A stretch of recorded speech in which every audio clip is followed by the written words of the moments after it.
Hello friends, स्वागत है आपका हमारे YouTube channel GPS success point में। दोस्तों, इस वीडियो में हम देखने वाले हैं भारत के आकार और अवस्थिति के बारे में। भारत का आकार और स्थिति के बारे में तो देखिए, और आइए शुरू करते हैं।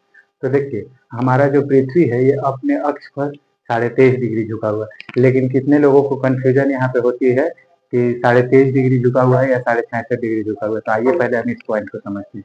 तो देखिए, ये जो हो गया ये हमारा पृथ्वी हो गया, ये हमारा पृथ्वी हो गया।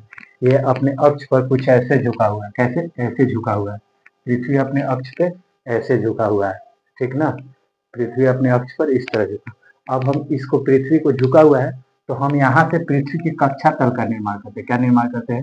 पृथ्वी का, ये मान लीजिए पृथ्वी का कक्षा तल हो गया। क्या हो गया? कक्षा तल हो गया। तो देखिए, इसमें होता क्या है कि पृथ्वी के कक्षा तल से यहाँ पे जो लंब डाला जाए, एक लंब डाला जाए। पृथ्वी के कक्षा तल पर एक लंब डाला जाए। पृथ्वी के कक्षा तल पर एक लंब डाला गया, तो पृथ्वी के कक्षा तल पर डाला गया लंब से पृथ्वी कितना झुका हुआ है? तो पृथ्वी के कक्षा तल से डाला गया लंब से पृथ्वी 23.5 डिग्री झुका हुआ है। कितना? 23.5 डिग्री झुका हुआ है। पृथ्वी के कक्षा तल पर, पृथ्वी का ये कक्षा तल हो गया, इस पे डाला गया लंब के आधार पर पृथ्वी कितना झुका हुआ है? 23.5 डिग्री झुका हुआ है। लेकिन पृथ्वी के कक्षा तल पर इसका अक्षीय झुकाव अगर हम देखा जाए कि पृथ्वी के कक्षा तल पर ये झुकाव, अक्षीय झुकाव, जो पृथ्वी अपने अक्ष पे झुकाव, इसका झुकाव देखा जाए तो ये कितना होता है? ये 66.5 डिग्री होता है, यानी कि 66.5 डिग्री होता है। तो आपको समझ में आया कि पृथ्वी कैसे झुका हुआ है। तो पृथ्वी अपने अक्ष पर कुछ इस प्रकार झुका हुआ है। अब यहाँ से अगर झुका हुआ हम इसको ऐसे समझे, ये ऐसे झुका हुआ समझे, पृथ्वी कुछ इस प्रकार से झुका हुआ है। इससे पृथ्वी का कक्षा तल, यानी एक काल्पनिक रेखा का निर्माण किया जाए, जिसको पृथ्वी का कक्षा तल बोला जाएगा। इस पृथ्वी के कक्षा तल पर डाला गया लंब, पृथ्वी के कक्षा तल पर डाला गया लंब के आधार पर पृथ्वी कितना झुका हुआ है? तो 23.5 डिग्री। और पृथ्वी के कक्षा तल से ये अक्षीय झुकाव जो इसका है, इस पे कितना डिग्री झुका हुआ है? तो 66.5 डिग्री होता है। तो आपको समझ में आ गया ये पॉइंट। अब देखिए, हम इसको पकड़ के सीधा करते हैं और यहाँ पे बनाते हैं। ये हमारा हो गया पृथ्वी। क्या हो गया? ये हमारा हो गया पृथ्वी। ये पृथ्वी हो गया। तो अब देखिए, पृथ्वी को दो भागों में बांटती है जो रेखा, पृथ्वी को यहाँ से दो भागों में एक रेखा बांटती है, जिसको 0 डिग्री कहते हैं। ये क्या होता है? अक्षांश रेखा होता है। इसको क्या कहते हैं? तो ये जो रेखा पृथ्वी को दो भागों में बांटती है, इसे कहते हैं इक्वेटर लाइन। क्या कहते हैं? इक्वेटर लाइन कहते हैं। Equator line. इसी को विषुवत रेखा कहते हैं। क्या कहते हैं? विषुवत रेखा कहते हैं। इसी को हम भूमध्य रेखा भी कहते हैं। क्या कहते हैं? भूमध्य रेखा भी कहते हैं। भूमध्य रेखा भी कहते हैं। तो इस 0 डिग्री लाइन को हम क्या कहते हैं? तो इक्वेटर लाइन कहते हैं, विषुवत रेखा कहते हैं, भूमध्य रेखा भी कहते हैं। इसके बाद देखिए, ये 0 डिग्री को अक्षांश भी कहते हैं। क्या कहते हैं? इस 0 डिग्री के समानांतर इधर पृथ्वी पर ऐसे खींचते जाए तो इसको अक्षांश रेखा कहते हैं। क्या कहते हैं? अक्षांश रेखा। इसको अक्षांश कहते हैं। तो अगर आपसे कोई पूछे 0 डिग्री अक्षांश रेखा को क्या कहते हैं, तो विषुवत रेखा या भूमध्य रेखा या इक्वेटर लाइन कहते हैं। क्या कहते हैं? 0 डिग्री अक्षांश रेखा को विषुवत रेखा, भूमध्य रेखा कहते हैं। इसके बाद देखिए, ये जो अक्षांश रेखा हो गया, ये पृथ्वी को दो बराबर भागों में बांटता है। कितने? दो बराबर भागों में बांटता है। कितने कितने? तो ये एक हो गया उत्तरी गोलार्ध और इसको एक दक्षिणी गोलार्ध। इन्हीं दो बराबर भागों में पृथ्वी को बांट देता है। ये 0 डिग्री अक्षांश रेखा पृथ्वी को दो बराबर भागों में। अब देखिए, ये अक्षांश रेखा जब बांट दिया तो यहाँ पे आपको एक पॉइंट समझना है। समझना ये है कि यहाँ पे अक्षांश रेखा तो बांट दिया पृथ्वी को दो बराबर भागों में, उत्तरी गोलार्ध और दक्षिणी गोलार्ध। अब हम जब आगे बढ़ते हैं 0 डिग्री से आगे बढ़ के 1 2 3 4 5 ऐसे करके जाते हैं, तो यहाँ पे हमें मिलता है 23.5 डिग्री। 23.5 डिग्री मिलता है। क्या मिलता है? 23.5 डिग्री मिलता है। ठीक। फिर यहाँ से हम नीचे बढ़ के आते हैं, नीचे आते हैं तो यहाँ पे हमें कहीं मिलता है, यहाँ पे हमें क्या मिलता है? यहाँ पे हमें मिलता है, यहाँ पे भी 23.5 डिग्री मिलता है। 23.5 डिग्री मिलता है। फिर और ऊपर बढ़ते हैं, तो ऊपर बढ़ते हैं तो हमें यहाँ पे क्या मिलता है? तो यहाँ पे हमें 66.5 डिग्री मिलता है। क्या मिलता है? 66.5 डिग्री। फिर यहाँ पे नीचे अगर हम बढ़े तो यहाँ पे क्या मिलेगा? तो यहाँ पे भी 66.5 डिग्री मिलेगा। अब देखिए, ये अक्षांश रेखा के आधार पे हम बात करें तो 23.5 डिग्री जो दक्षिणी गोलार्ध में होता है, इसको हम क्या कहते हैं? तो इसको हम मकर रेखा कहते हैं। क्या कहते हैं? मकर रेखा। ठीक। और जो 23.5 डिग्री उत्तरी गोलार्ध, यानी कि 23.5 डिग्री उत्तरी गोलार्ध, यहाँ पे आप लिख दीजिए 23.5 डिग्री साउथ, 23.5 डिग्री नॉर्थ। ठीक। तो 23.5 डिग्री जो उत्तरी गोलार्ध में मिलता है इसको हम क्या कहते हैं, तो इसको हम कर्क रेखा कहते हैं। क्या कहते हैं, तो कर्क रेखा कहते हैं। इसके बाद देखिए ये 66.5 डिग्री जो ऊपर वह बिंदु है उत्तरी गोलार्ध में, नॉर्थ में 66.5 डिग्री उत्तरी गोलार्ध यानी नॉर्थ हेमिस्फीयर में है, इसे कहते हैं आर्कटिक वृत्त। क्या कहते हैं, आर्कटिक वृत्त कहते हैं, आर्कटिक वृत्त कहते हैं। अब अक्षांश रेखा जो है इसको वृत्त भी कहते हैं, अक्षांश आर्कटिक वृत्त। और ये जो 66.5 डिग्री साउथ में है इसको क्या कहते हैं, तो इसको अंटार्कटिक वृत्त कहते हैं, अंटार्कटिक वृत्त कहते हैं। तो ये आपको समझ में आया कि अक्षांश रेखा जब बांटता है तो कैसे कैसे क्या होता है। ये मैंने आपको बता दिया कि सभी पॉइंट के बारे में। तो कर्क रेखा क्या होता है, अक्षांश रेखा क्या होता है, मकर रेखा क्या होता है, आर्कटिक वृत्त क्या होता है, अंटार्कटिक वृत्त क्या होता है, ये आपको समझ में आ गया। अब आइए आगे देखते हैं। तो ये हमने अक्षांश के बारे में पूरा देख लिया। अब आइए एक और पॉइंट समझते हैं। तो ये देखिए ये हमारा पृथ्वी हो गया, क्या हो गया, पृथ्वी हो गया। अक्षांश के बारे में एक चीज और देख लीजिए कि अक्षांश जो होता है इसमें अक्षांश रेखाओं की संख्या कितनी होती है, 180 डिग्री, 180 होती है। कितनी, अक्षांश रेखाओं की संख्या कितनी होती है, यहाँ पे देखिए अक्षांश रेखाओं की संख्या कितनी होती है, 180 और एक ये 0 डिग्री। यानी कि देखिए उत्तरी गोलार्ध में कितना होता है, 90, और दक्षिणी गोलार्ध में कितना होता है, 90। उत्तरी गोलार्ध में 90, दक्षिणी गोलार्ध में 90 और ये 0 डिग्री, कितना हो गया, टोटल 181 रेखा होता है। अक्षांश का रेखाओं की संख्या कितनी होती है, 181 होती है। इसके बाद देखिए, इसके बाद आता है हमारा ये पृथ्वी हो गया। और पृथ्वी को ये तो अक्षांश रेखा दो भागों में बांट दिया, उत्तरी और दक्षिणी गोलार्ध में।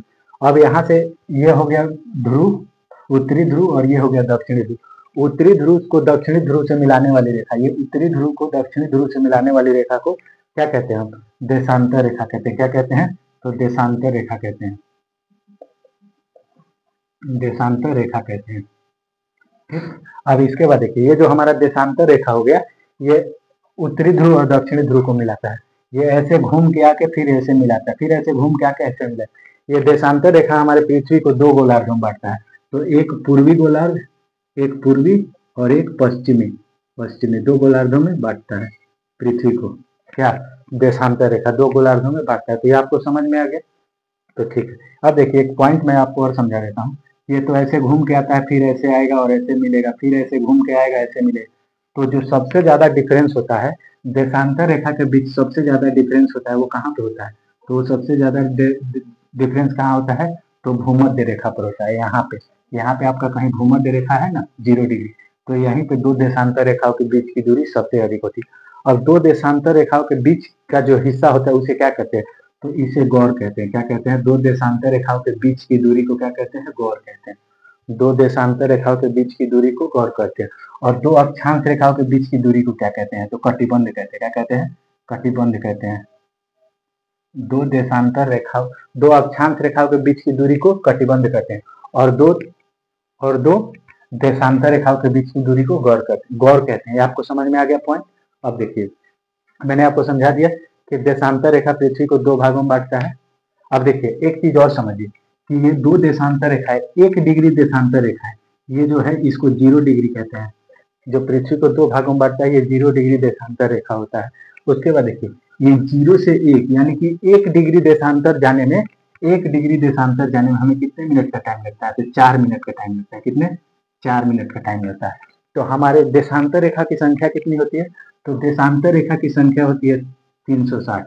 देशांतर रेखा की संख्या कितनी होती है,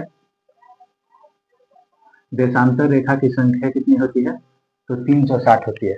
1 डिग्री देशांतर यानी कि एक देशांतर रेखा को पार करने में 4 मिनट का समय लगता है। तो 360 देशांतर रेखा को पार करने में कितना टाइम लगेगा, तो 4 मिनट से गुना कर देंगे तो कितना हो जाएगा, 1440 मिनट हो जाएगा।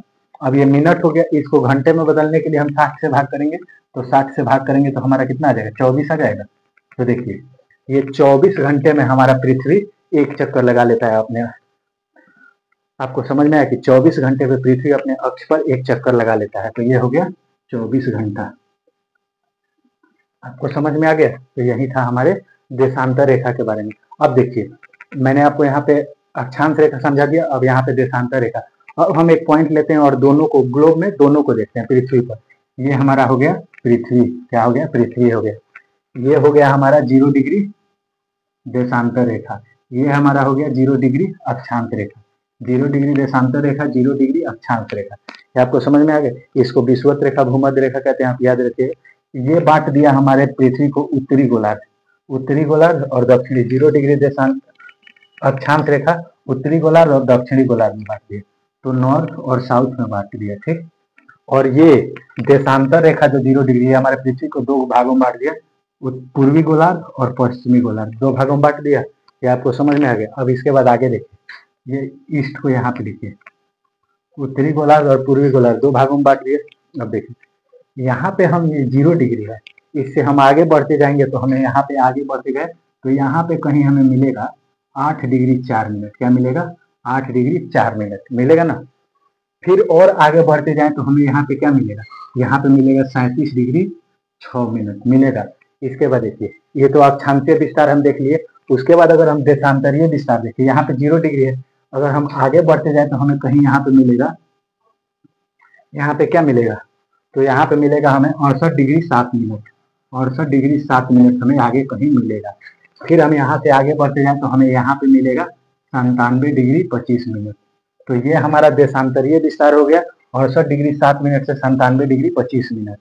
और ये हमारा अक्षांशीय विस्तार हो गया, 8 डिग्री 4 मिनट से 37 डिग्री 6 मिनट। अगर हम इन रेखाओं को मिला दें तो यहाँ से अगर हम मिला दें ऐसे, यहाँ से अगर हम ऐसे मिला दें, ठीक, और इसको हम ये यहाँ से ऐसे आता है जाके ऐसे मिल जाता है, तो देखिए फिर यहाँ से ये इसको हम ऐसे मिला दें, यहाँ से हम इसको ऐसे मिला दें तो हमारे भारत का लोकेशन मिल जाएगा। क्या हो जाएगा? भारत का लोकेशन। तो भारत का लोकेशन देखिए, तो ये दोनों देशांतर से ये आ रहा है और अक्षांश से भी ये आ रहा है, तो ये हमारे भारत का विस्तार हो गया, भारत का विस्तार हो गया, ये हमारा भारत हो गया। तो अगर आपसे कोई भारत का अवस्थिति पूछे कि भारत की स्थिति कहाँ है, तो भारत की स्थिति अक्षांश रेखा बांटा तो उत्तर, देशांतर रेखा बांटा तो पूरब। तो भारत की स्थिति के बारे में अगर हम बात करें, भारत की स्थिति के बारे में, तो ये किस गोलार्ध में? तो उत्तर पूर्वी गोलार्ध, उत्तर पूर्वी गोलार्ध, ये भारत की अवस्थिति हो गया, ये भारत की अवस्थिति हो गया, उत्तर पूर्वी गोलार्ध।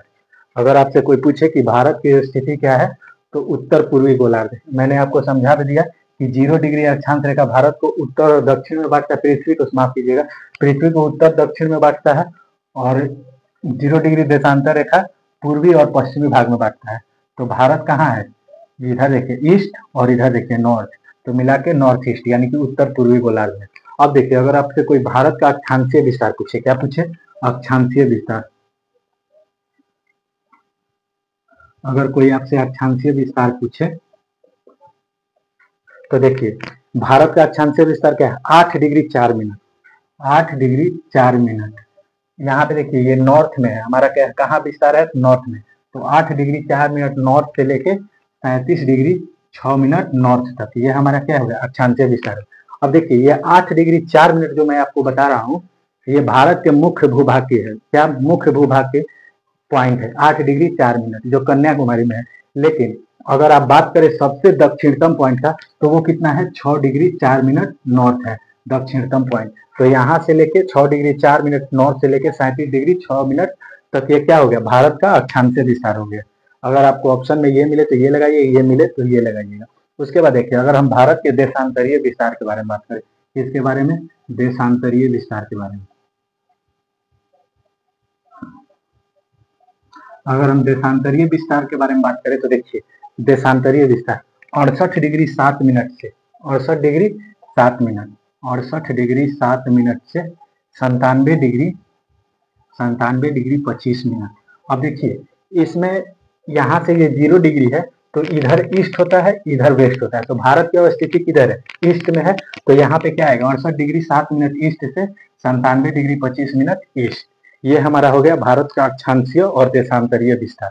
तो ये हो गया हमारे भारत की अवस्थिति के बारे में कि भारत कहाँ, पृथ्वी पर कहाँ है। तो ये आपको कंप्लीट समझ में आ गया। आइए अब हम पढ़ते हैं भारत के बारे में। भारत कहाँ स्थित है? तो उत्तरी पूर्वी गोलार्ध में स्थित। अब इसके बाद देखिए, जो हमारा भारत है, ये भारत, भारत के बारे में पढ़िए। भारत, ये क्षेत्रफल के दृष्टि से भारत किस महाद्वीप में है? तो पहले ये देखिए, भारत एशिया महाद्वीप में। कहाँ है?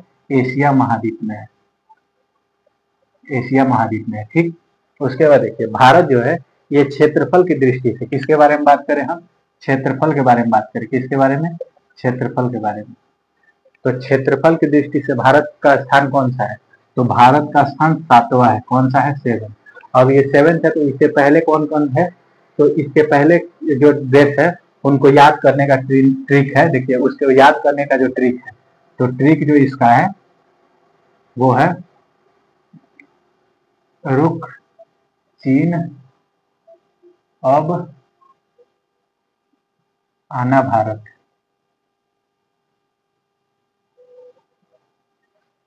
तो देखिए रूस है, रूस यानी कि क्षेत्रफल के आधार पर सबसे बड़ा देश कौन सा है, रूस। उसके बाद रूस से रूस, क से कनाडा, क से कनाडा, चीन से चीन ही हो गया, चीन से चीन ही हो गया। यानी कि क्षेत्रफल के आधार पर पहला देश रूस, दूसरा कनाडा, तीसरा चीन, चौथा अमेरिका, और से अमेरिका, ब से ब्राजील हो गया। क्या हो गया, ब्राजील हो गया। ठीक, अब इसके बाद देखिए आ से, तो आ से आपको ऑस्ट्रेलिया हो जाएगा। क्या हो जाएगा, ऑस्ट्रेलिया हो जाएगा। और भारत से भारत हो जाएगा। तो क्षेत्रफल की दृष्टि से पहला देश रूस, दूसरा कनाडा, तीसरा चीन, चौथा अमेरिका, पांचवा ब्राजील, छठा ऑस्ट्रेलिया, सातवां भारत। इसके बाद आठवां भी एक इंपॉर्टेंट है, उसे आप याद रखेंगे। तो आठवां देश कौन सा है, तो आठवां है अर्जेंटीना। क्या है, अर्जेंटीना। अर्जेंटीना आठवां देश है। तो यह हो गया हमारा क्षेत्रफल के आधार पर भारत। अब देखिए विश्व के अगर बात करें तो विश्व में क्षेत्रफल की दृष्टि से भारत का परसेंट कितना है, तो क्षेत्रफल की दृष्टि से अगर हम भारत का प्रतिशत विश्व में करें तो भारत का प्रतिशत विश्व में 2.42 है। विश्व के क्षेत्रफल का 2.42 है। कितना है, 2.42% है। विश्व में 2.42% है। ये आपको समझ में आ। अब देखिए ये हो गया भारत के क्षेत्रफल के आधार पर 7। इसके बाद अगर हम भारत के बारे में बात करें तो भारत का जनसंख्या के आधार पर, किसके आधार पर, जनसंख्या के आधार पर, जनसंख्या के आधार पर भारत का स्थान कौन सा है, तो जनसंख्या के आधार पर भारत का स्थान तो पहले दूसरा था, लेकिन अब संभवतः पहला हो गया है। ठीक, तो इसमें आप याद रखिएगा, अगर आपको ऑप्शन में चीन मिले तो चीन लगाइएगा, भारत मिले तो भारत लगाइएगा। ठीक, क्योंकि अभी हमारा वो जनगणना आया नहीं है कि एकदम कंफर्म हो कि भारत ही होगा।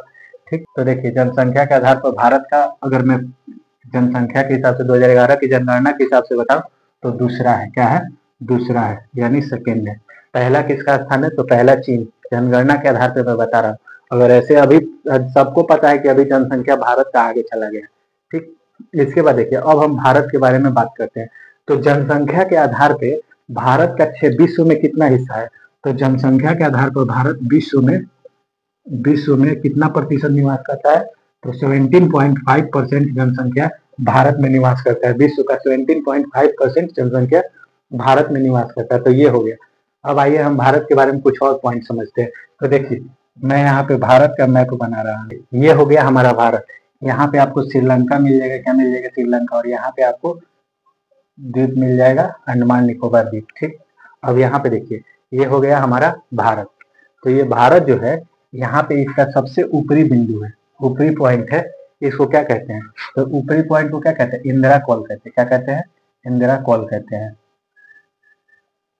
ऊपरी पॉइंट को इंदिरा कॉल कहते हैं। और देखिए ये जो सबसे, ये भारत हो गया, तो ये उत्तरी बिंदु हो गया, ये दक्षिणी हो गया, ये पश्चिमी हो गया, ये पूर्वी हो गया। तो जो यहाँ पे सबसे पश्चिमी बिंदु होता है इसको क्या कहते हैं, तो इसको कहते हैं गुहार मोती। क्या कहते हैं, गुहार मोती कहते हैं।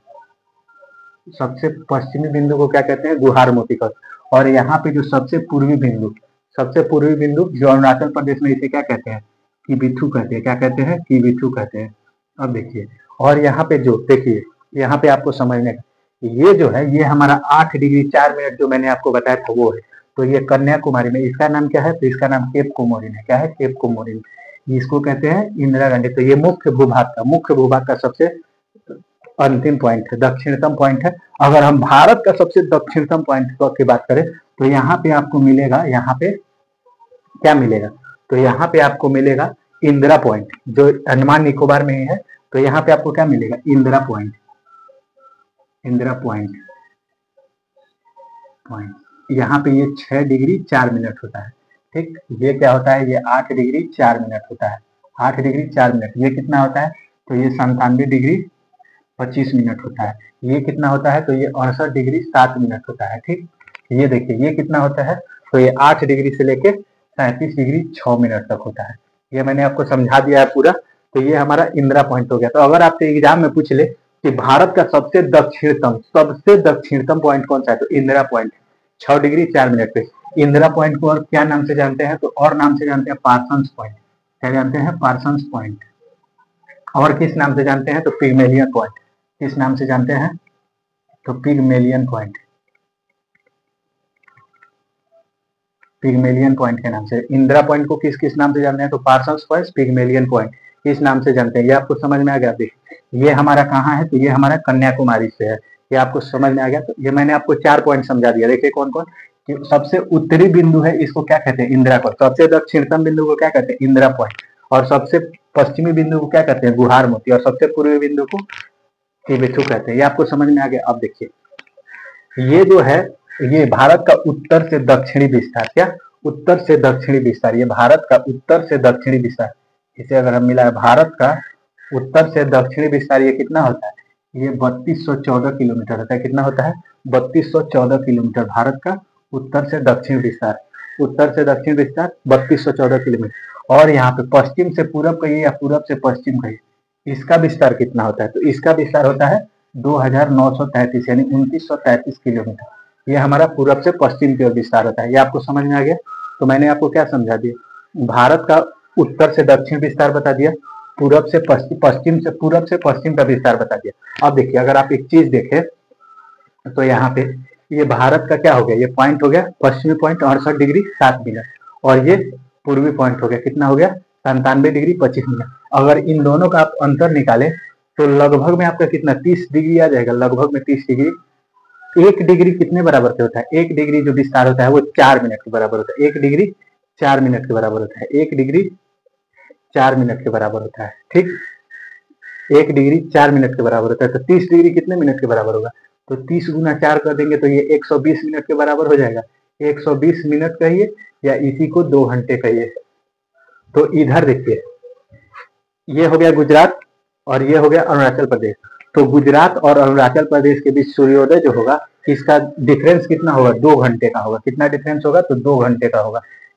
गुजरात और अरुणाचल प्रदेश के जो सूर्योदय का डिफरेंस होगा वो कितने घंटे का होगा, 2 घंटे का होगा। आपको समझ में आ गया।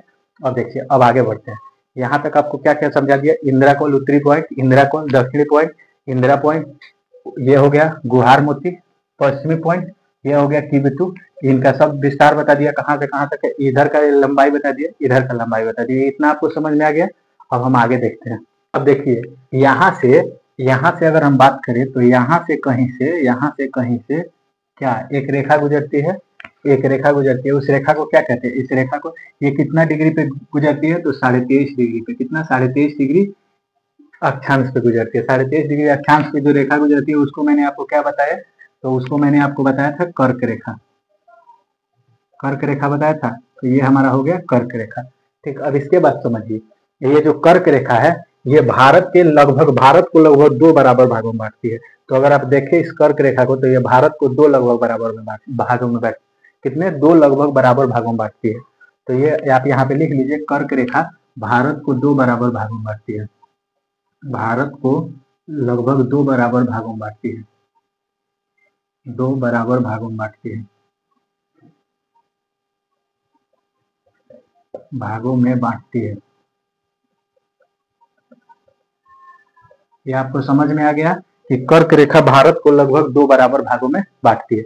अब ये जो कर्क रेखा है ये भारत के 8 राज्यों से गुजरती है। कितने, 8 राज्यों से। इधर से यहाँ जाती है तो 8 राज्यों से गुजरती है। कितने राज्यों से गुजरती है, 8 राज्यों से गुजरती है।